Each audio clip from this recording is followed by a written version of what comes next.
Hi guys, स्वागत है हमारे यूट्यूब चैनल में। चलिए शुरू करते हैं आज की स्टोरी।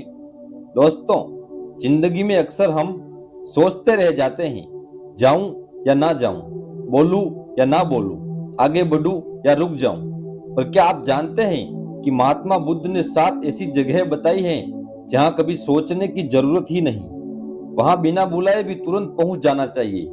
ये 7 जगह ही इंसान की सोच बदल देती है, रिश्तों को जोड़ देती हैं और जीवन को आसान बना देती हैं। आज हम इन्हीं 7 जगहों पर विस्तार से बात करेंगे और हर बिंदु आपके जीवन को नए दृष्टिकोण से रोशन करेगा।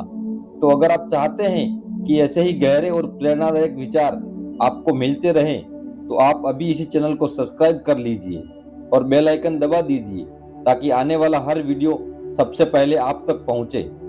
साथियों, जीवन की सबसे बड़ी भूल यह है कि हम हर कार्य में सोचते रह जाते हैं, जाऊं या ना जाऊं, बोलूं या ना बोलूं, किसी के पास बैठूं या नहीं। यह सोच ही हमें संकोच और आलस्य में बांध देती है। महात्मा बुद्ध ने सदा कहा कि जब करुणा और सत्य तुम्हें भीतर से खींच रहे हो, तब सोचो मत, बस कदम बढ़ाओ। आज हम 7 जगहों में से पहली 2 जगहों पर गहराई से विचार करेंगे, जहां बिना बुलाए जाना ही सच्ची साधना है।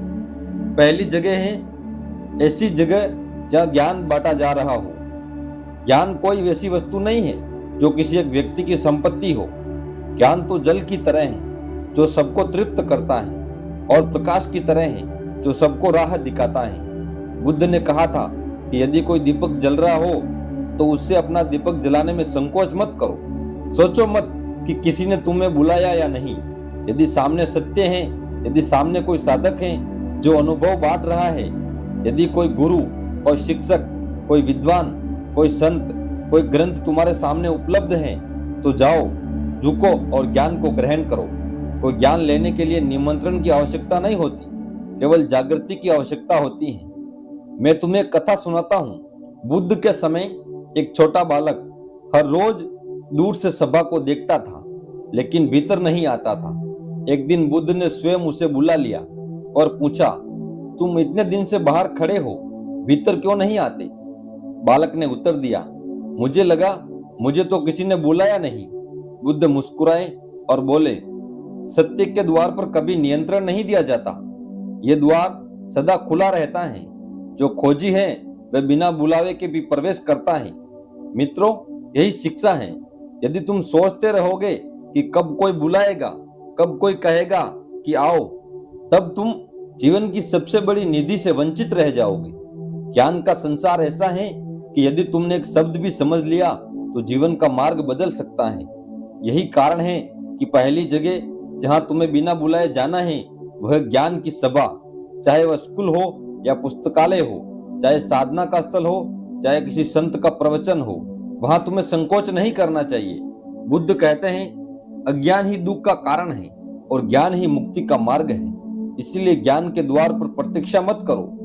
अब दूसरी जगह पर आओ। वह जगह है जहां दुखी प्राणी रो रहा हो। मित्रों, जब कोई रोता है तो वह शब्दों से बुलावा नहीं देता, उसके आंसू ही पुकार देते हैं। अक्सर हम सोचते रहते हैं कि हमें किसने बुलाया, हमें क्यों जाना चाहिए, क्या हमारा वहां कोई काम है? पर महात्मा बुद्ध का कहना है कि करुणा का आह्वान बुलावे से भी बड़ा है।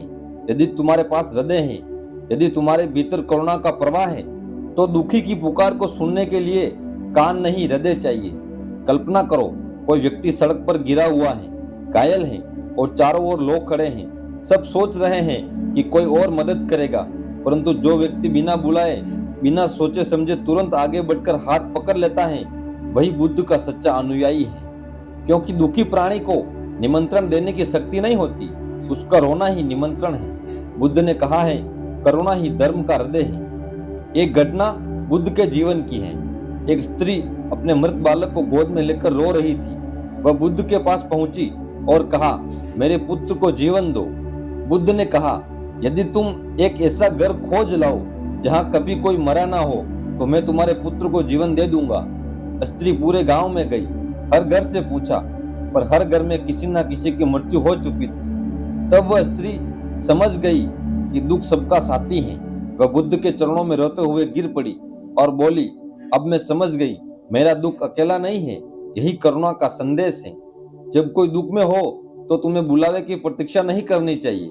सोचो, यदि तुम किसी दुखी के पास जाते हो तो तुम्हारी उपस्थिति ही उसके लिए दवा बन जाती है। कभी कभी शब्दों से अधिक मौन सहारा देता है। बुद्ध का कहना था, यदि तुम किसी का दुख हल्का नहीं कर सकते तो कम से कम उसका दुख बढ़ाओ मत, और यदि अवसर मिले तो दुख कम करने का प्रयास अवश्य करो। यही कारण है कि दूसरी जगह जहां बिना बुलाए जाना चाहिए वह है दुखी प्राणी के पास।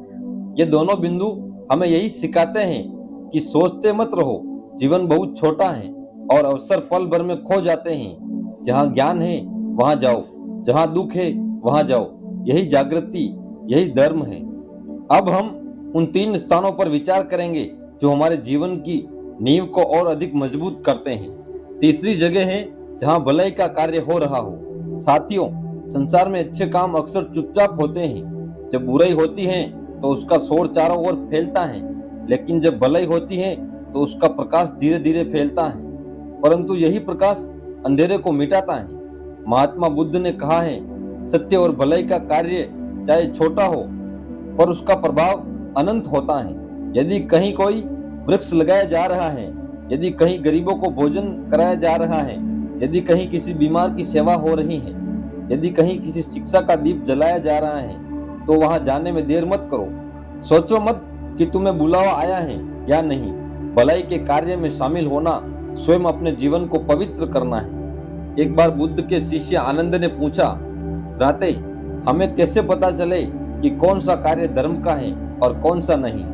बुद्ध ने उत्तर दिया, जहाँ करुणा है, जहाँ लोभ नहीं है, जहाँ स्वार्थ नहीं है, वही कार्य धर्म का है और ऐसे कार्य में तुम्हें सम्मिलित होना चाहिए।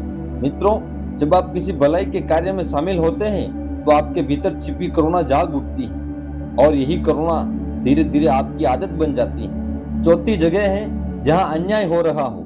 यह जगह बहुत कठिन है क्योंकि अन्याय के सामने खड़े होने के लिए साहस चाहिए। अधिकतर लोग सोचते रहते हैं कि हमें किसने बुलाया, किसने हमें कहा कि हम हस्तक्षेप करें। पर महात्मा बुद्ध का स्पष्ट संदेश है, असत्य को सहना भी उतना ही पाप है जितना असत्य को करना। यदि तुम अन्याय देखते हो और चुप रहते हो तो तुम भी उस अन्याय के सहभागी हो जाते हो।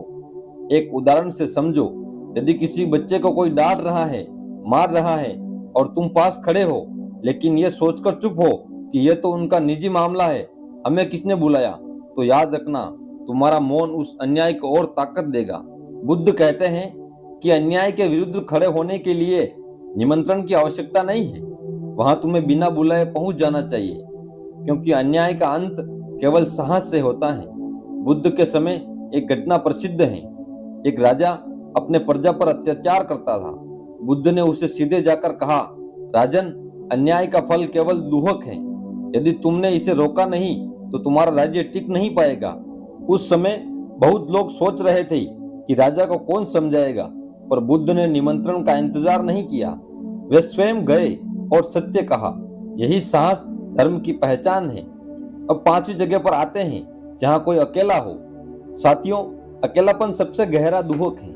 जब कोई व्यक्ति अकेला महसूस करता है तो उसे शब्दों की नहीं बल्कि सहारे की आवश्यकता होती है।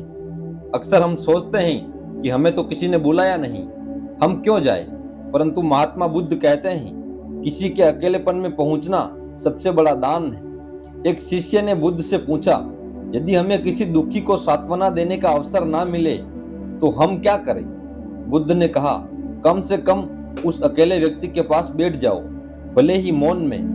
तुम्हारी उपस्थिति ही उसका सहारा बन जाएगी। यह शिक्षा कितनी गहरी है।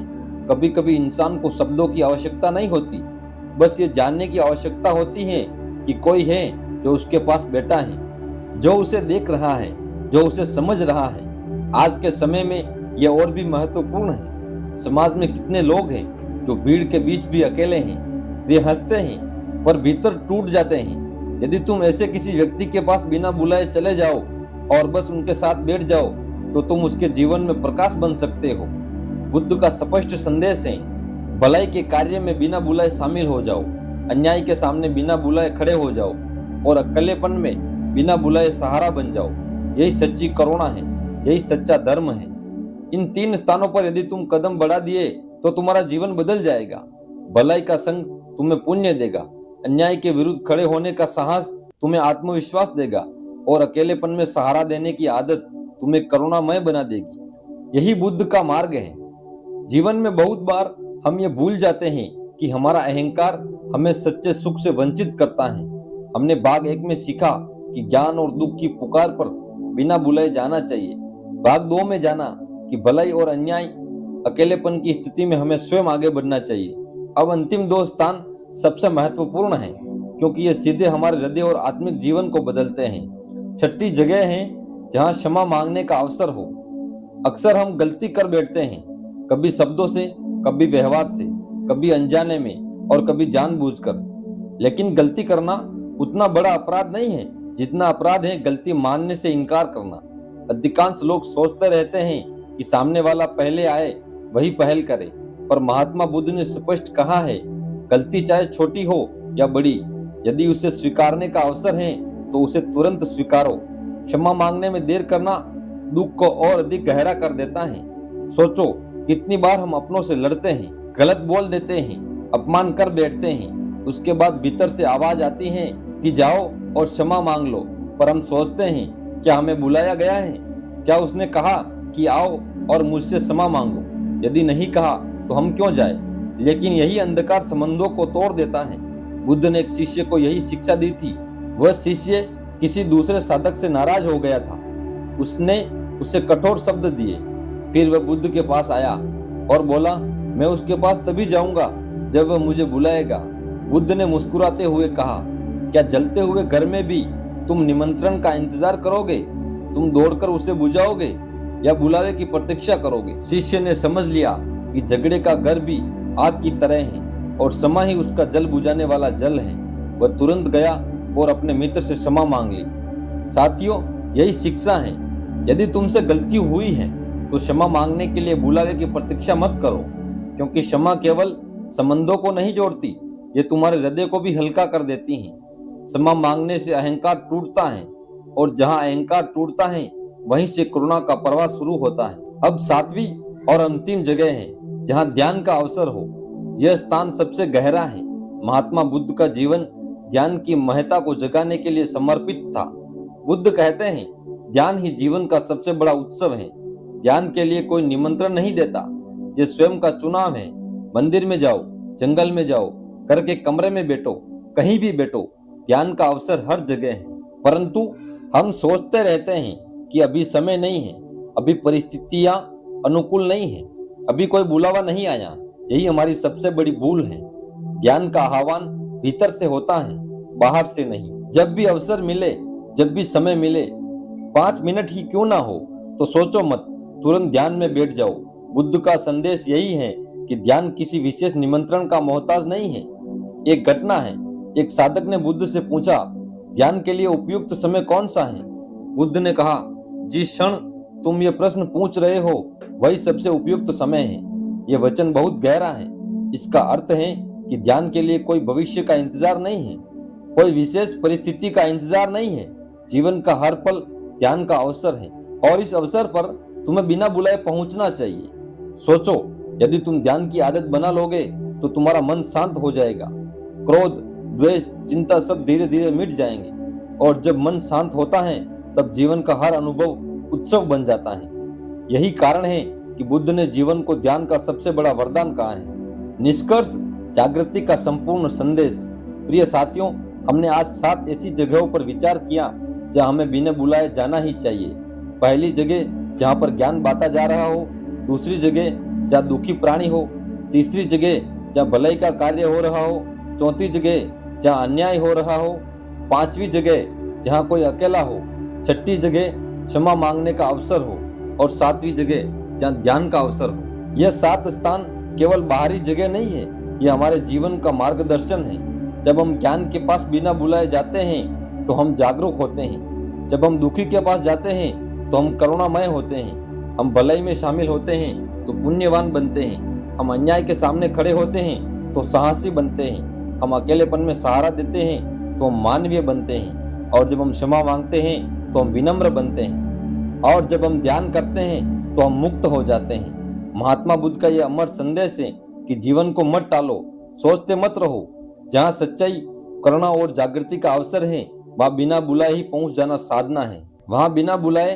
पहुंच जाना ही साधना है। यही मार्ग दुख से मुक्ति का है, यही मार्ग सच्चे सुख का है। दोस्तों, उम्मीद है ये वीडियो आपको अच्छी लगी होगी, और अगर अच्छी लगी हो तो वीडियो को लाइक और अपने दोस्तों के साथ शेयर करना ना भूलें। मिलते हैं अगली वीडियो में, तब तक अपना ख्याल रखिए। धन्यवाद।